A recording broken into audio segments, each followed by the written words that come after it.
You know, when you think of history's most iconic figures, Mahatma Gandhi is always right at the top of the list. But his story is so much more than just a biography.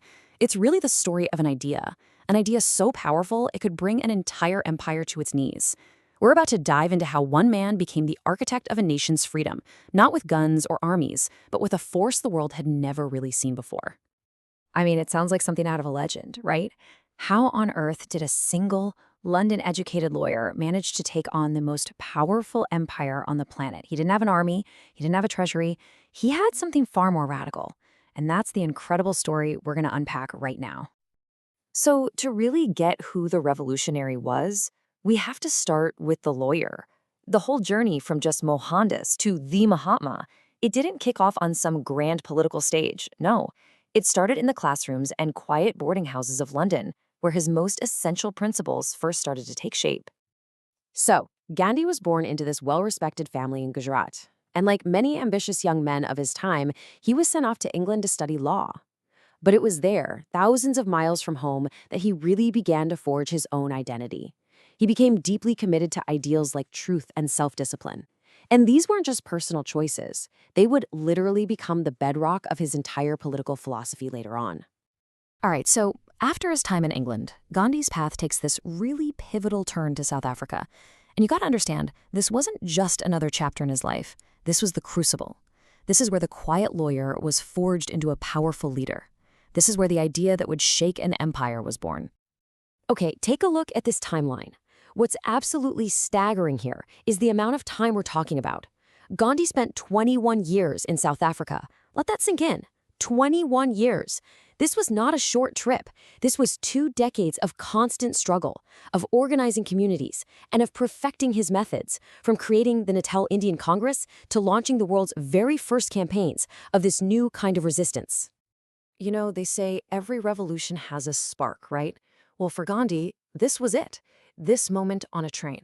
He had a first-class ticket, he was a lawyer, and yet he was violently thrown off the train simply because of the color of his skin. That single, humiliating encounter with raw, ugly prejudice, that's what planted the seed for a whole new kind of resistance, one based on confronting injustice directly. And this is the incredible weapon he forged from that horrible experience. Satyagraha. Now, it's crucial to get this.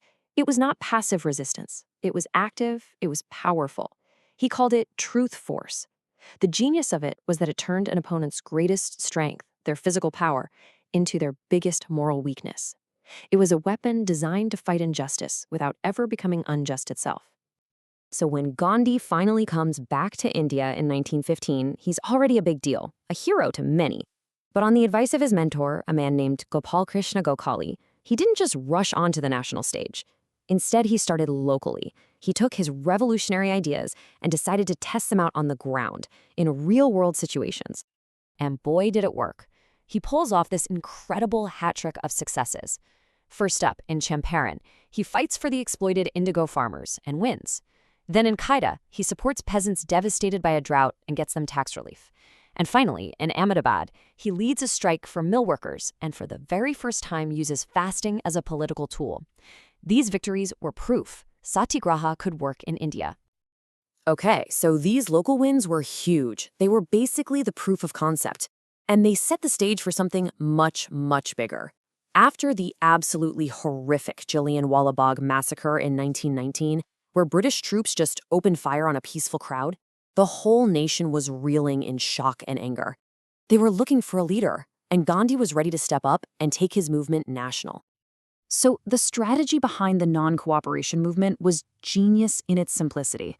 The idea was to basically paralyze the British administration from the inside out. The plan was radical. Indians would simply withdraw their cooperation. They'd boycott everything British, their schools, their courts, even their clothes. And in their place, they'd promote Swadeshi, which means self-reliance, with the famous symbol being khadi, homespun cloth.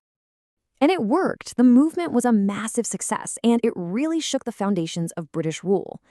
But then, when a protest in a small town called Chauri Chaura turned violent, Gandhi did something that stunned everyone. He called the whole thing off. This quote tells you exactly why. For him, the principle of nonviolence, ahimsa, was non-negotiable. A victory that was won with violence was not a victory at all. 240 miles? What in the world does that number mean? Well, it represents one of the most brilliant and iconic acts of protest in modern history, a journey that would capture the imagination of the entire planet and expose the moral weakness of the British Empire for all to see. Yeah, this was the famous Salt March, the Dandi March of 1930. See, the British had a total monopoly on salt, and they taxed it, which affected every single person in India, rich or poor. Gandhi's response? Pure genius. He and a small group of followers walked 240 miles to the sea to make their own salt, a simple act that was completely illegal. It turned a basic household item into this powerful symbol of defiance, inspiring millions to join in. The world was watching, absolutely captivated. Fast forward to 1942. World War II is raging and the patience has completely run out. Gandhi launches his final, his most powerful, and his most urgent movement with this electrifying slogan, "Do or die." This was the Quit India movement. No more negotiations, no more compromise. It was a clear, final demand for the British to leave once and for all. So the do or die movement really sealed the deal. Independence was now a matter of when, not if.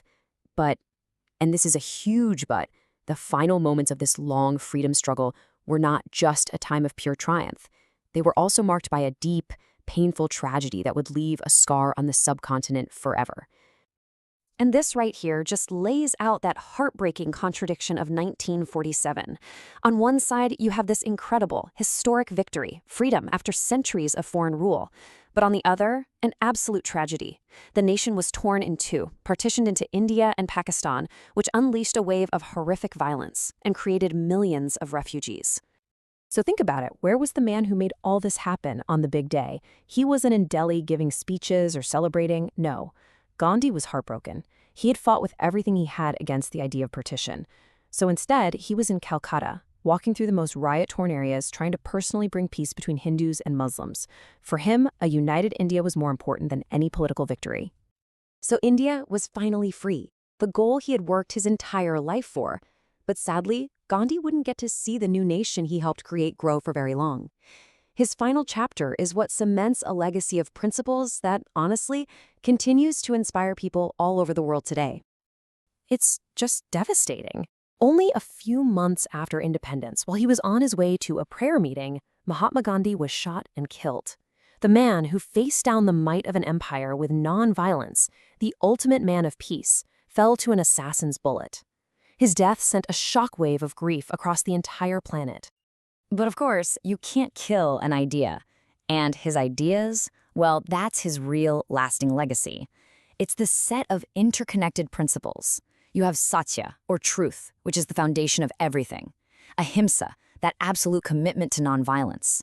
Satyagraha, using that truth as a force for change.